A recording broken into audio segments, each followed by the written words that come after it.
Who was Kenneth Mcgriff? The real Majestic.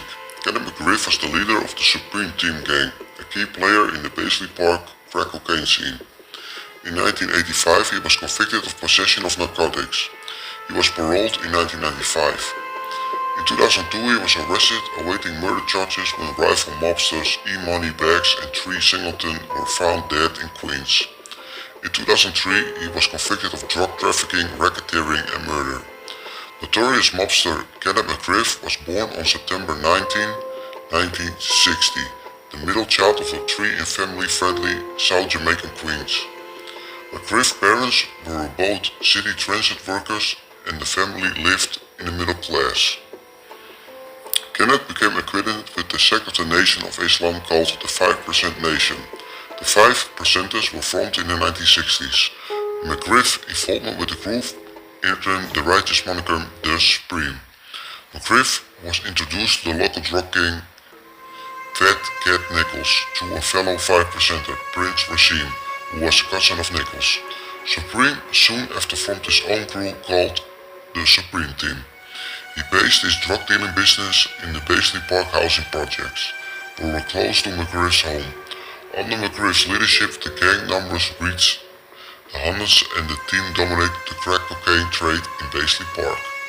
Mcgriff arranged an elaborate security system around the projects, assigned lookouts with walkie-talkies to keep watch from the tops nearby buildings. If police officers entered the area, Mcgriff's security team alerts the dealers, who then hide incriminating evidence. In 1985, Mcgriff was convicted of narcotics possession and sentenced to time at the New York El Miller State Prison. While Mcgriff served his time, the Supreme Team was placed under the command of Mcgriff's nephew, Gerald Prince Miller. Miller was known to be cruel and ruthless. As head of the organization, Mcgriff was blamed for the new and much more violent business dealings. As soon as he was released for Miller in 1987, he landed right back in jail for engaging in ongoing criminal enterprises. After a plea, he was sentenced to 12 years in prison for the crime. After serving nearly 7 years of his sentence, Mcgriff was paroled in 1995.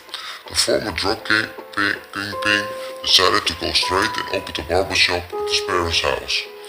He also began making plans to enter the film industry, making friends with hip-hop producer Irv Gotti. Mcgriff began meeting rappers often, offering the patrons in return, and Gotti and his friends set about creating the financial backing needed to Mcgriff's Hollywood vision a reality. However, by the end of the year, Mcgriff was sent back to prison on multiple parole violations. He served another 2.5 years in prison before being released in 1997. In 2000, Mcgriff flew to Los Angeles to attempt to buy the rights to Coyne's novel. The film Crime Partners was shot later that year in Harlem, New York, and included appearances from Ja Rule, Snoop Dogg and Ice-T. But the life turned sour for Mcgriff after he was asked to settle a dispute between rapper 50 Cent and Ja Rule. Musician 50 Cent refused to back down after numerous threats, instead mocking Mcgriff through the lyrics of the song Ghetto Q, which was released in 2000. The incidents escalated until 50 Cent was shot 9 times on May 24, 2000, shot by unknown assassins.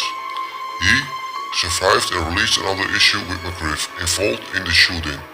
In 2005, when the rapper released a biopic about his life titled Get Rich or Die Trying, he created a character named Majestic, who appeared to be based on Mcgriff.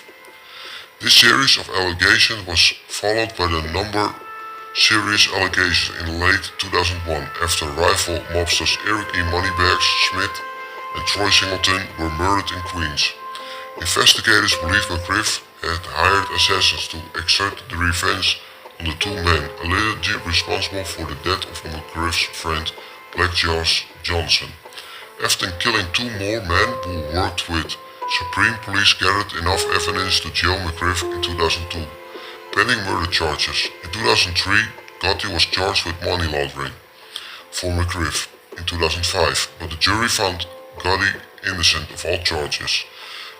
Despite the win, Mcgriff was convicted of drug trafficking, racketeering and murder in New York federal court. Using a hitman's testimony, text messages and video evidence of the victim's last few moments, prosecutors lifted Mcgriff had hired killers for $50,000. With all these assets and got his assets sized, Mcgriff was unable to hire a lawyer. Instead, he got a court-appointed lawyer. On February 9, 2007, the jury sentenced Mcgriff to life in prison. He currently serves his life sentence at the ATX Florence prison in Florence, Colorado.